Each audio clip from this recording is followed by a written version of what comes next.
理我哋而家都係一個師生啊，都係桃李啊。人哋講將好多學生叫做桃李滿門所以桃李呢兩個，佢得咗呢個咩咧？呢個文字上嘅便利啊，所以就擺咗喺中間啊，擺咗喺個頂度。呢個係第一啊。裝裱咧，呢一張裝裱都幾好嘅啊，幾大體幾靚，即係裝裱係好重要。人哋講7分畫就3分裝裱啊，即係人靠衣裝咧，畫人亦靠裝。呢啲都係裝裱，今次呢個規格都算幾好啊！呢啲都配合得幾好啊！佢呢兩張咧就好似短咗啦啊！一睇就短晒，就係呢個問題啊！畫紙咧呢個問題都仲唔會話好大，但係一立眼一睇咧，佢就係短咗。呢兩張個短咗，就係佢個輸蝕咗嘅地方啦啊！冇辦法啦啊！所以話咧，以後啊，開展覽咩嘢咧，嗰個裝裱係好重要嘅啊！因為一入場，人哋睇唔到你嗰啲畫，就只睇到你個裝裱有幾高，有幾成啊，配唔配合呢個展場？呢個所以記住啊！你如果唔係你就輸蝕啦啊！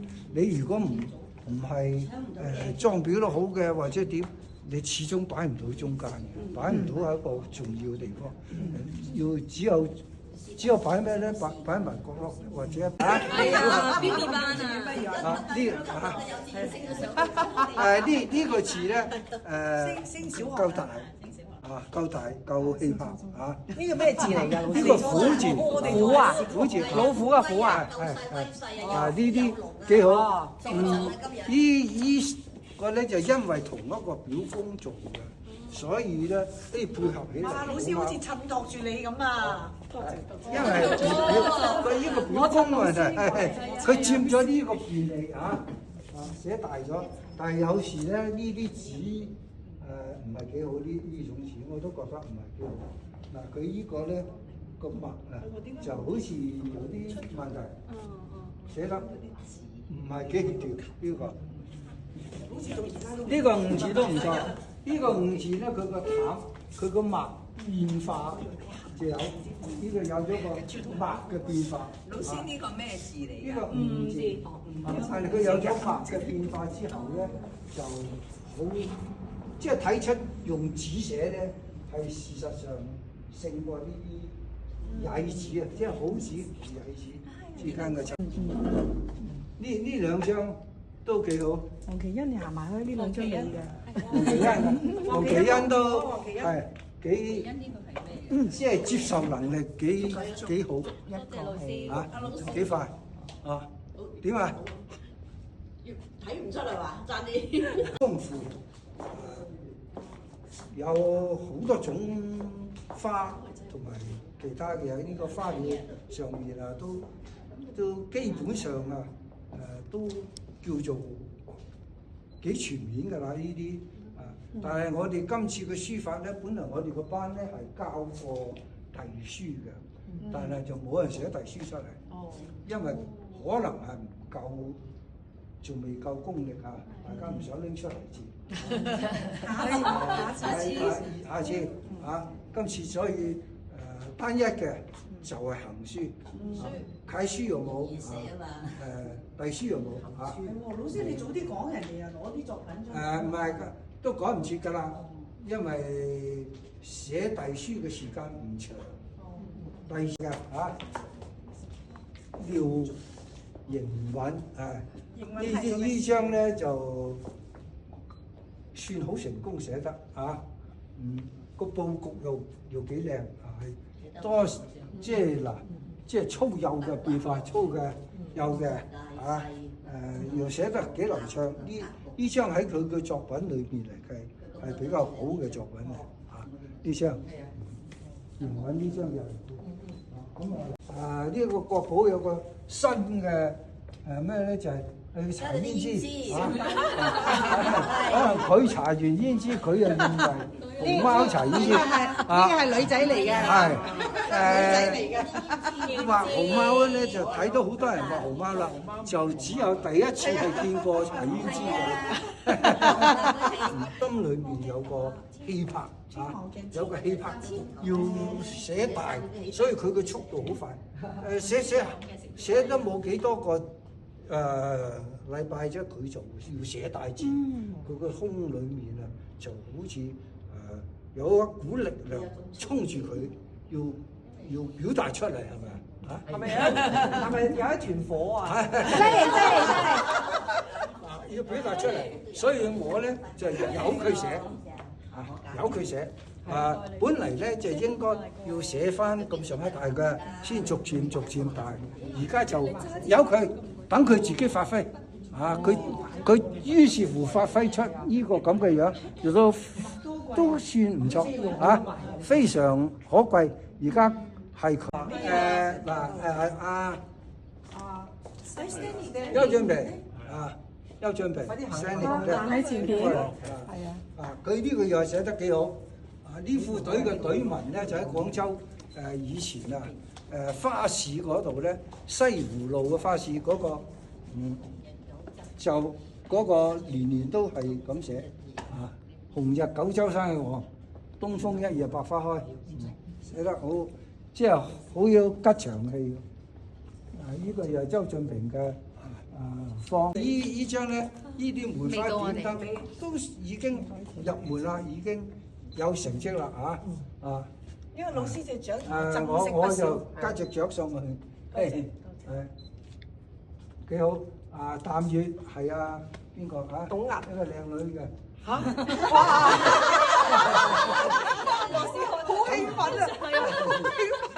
哇，靚女喎！30年前，點解要咁啊？你話靚女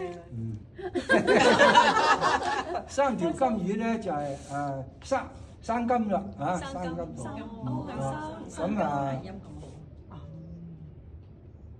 呢個葉咧都好有層次。呢三條魚嘅形都比較準嘅顏色又得豐富得幾好所以呢張作品又都係畢業作品畢業作品。多謝你，呢個就幾欣㗎呢個又係靚女其他嗰啲咧就唔知啦。呢個王字呢個王字寫得快化咗咧，但係幾好睇得出係王字我冇影相喎頭先。佢影咗邊條咋？佢個悟性比較高佢悟性比較高用墨都 OK 用墨好嗰幾隻雞仔亦都揸得住嗰個形態所以佢呢張嘢好成功好成功麥少芳嘅呢張讓我補隻雀上去老師嘅呢個雀仔呢張都幾好麥少芳畫得都唔錯。佢以前好似係都寫過字㗎，寫過字但係兩樣都唔得。陸明㗎啦呢個陸明咧就畫呢個河雖然係淡咗啲咁，但係層次受光都個張幾好。另外嗰個花藏得幾好，佢呢個主要嘅作品就係在於佢藏得好佢藏咗入去入邊前邊呢啲葉咧就襯托住佢，為佢呢朵花服務所以呢個花藏得個位置非常好。咁我就同佢加幾隻蜜蜂，生動晒，幾隻蜜蜂所以我寫咗我寶小蜂場地咁將個境界就更加活潑啲因為加咗啲昆蟲度好咩，成個畫面係活躍啲嘅好有動感而家。冇錯，畫得幾好呢張希望佢以後因為佢對呢個可能對荷花呢件事佢又好有興趣，好即係畫乜嘢咧都係有一個緣分嘅同時同自己個性格或者咩會有一個聯繫嘅所以佢中意畫乜嘢咧，往往係佢比較喜歡，同埋佢個筆墨嘅表達係比較方便佢。係咪睇到一個人嘅性格㗎？係睇性格，睇愛好嚇。佢中意呢一類嘅畫咧，大唔透，我係大唔透。動物，以後就係咁搞。動物，到我啦！就係佢嘅。影下先，影影下先嚟。呢個葫蘆畫得幾好啊！我畫咗好多張，豐年嚇。我畫咗好多張先至，老師揀到呢張。佢呢個咧又係呢個老師送咗條蟲俾我啊！加個蟲啊！加個蟲嚇，又係好似剛才講。老師你係啊，好送唔送條蟲俾我？又係剛才講嘅乜嘢幾密嘅都好，佢個重量啊比唔上一隻昆蟲。一隻昆蟲，呢叫舉重若輕。嗰個昆蟲一出現咧，成個畫面佢就會有一種活躍啲嘅氣氛。呢個閒字啊，呢個閒字好識講，就係阿閒咧，得閒飲茶嗰個。呢張字寫得好穩重啊！嗱，呢個門字本嚟兩條咧就比較死板嘅，因為佢係左右對稱嘅。咁但係佢而家呢度短啲，呢度長啲、粗啲有勾，佢就出現咗個變化啊！用呢個章又用得好，因為佢而家呢度到呢度之間係一個平行線，加咗呢一個打破咗佢個平衡。呢個章就係用得好啱嚇。係你蓋㗎嘛？係我蓋嘅。咁但係即係話咧，整張睇嚟咧，比較佢個特點就係比較穩重。佢用筆穩重嚇，呢啲線條啊都好即係好過關，即係比較過關啦嚇。呢一張書法咧就係即係大致嚟計啊，佢呢張寫得比較好啦嚇，呢張比較好啦。多謝老師。呢張係最靚嘅拉有。哦，呢兩張又係陸明㗎，陸明呢張咧個芭蕉畫得好好。呢啲魚仔咧就好少人畫嘅，就係我咧就畫咗幾十年啦。所以好中意咯，我再跟老師學。畫咗真正幾十年。喺文化革命開始，我就開始畫呢啲魚仔，畫咗而家差唔多畫咗50年啦。呢啲魚仔嚇，佢既然中意咧，就可見佢又係比較識呢個魚啊，同埋嗰個荷花啊，佢呢種品味啊，佢中意嚇。但係呢個又係佢嘅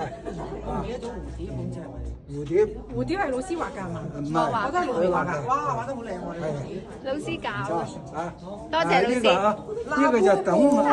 蠟布布，呢個蠟布布攞蠟布布嚟。全場咧，即係佢呢個就好另類嚇。同傳統就當然冇呢樣嘢啦嚇。咁但係佢能夠將佢畫出嚟咧，呢個都係一個。我照住呢個畫嘅，我照住呢個畫。我幫你照相。哦，我幫你拍相。邊個幫我照咯？你幫我影啦，因為我冇乜位嘅我。比較新鮮，喺國畫裏面咧就好少有人畫呢個。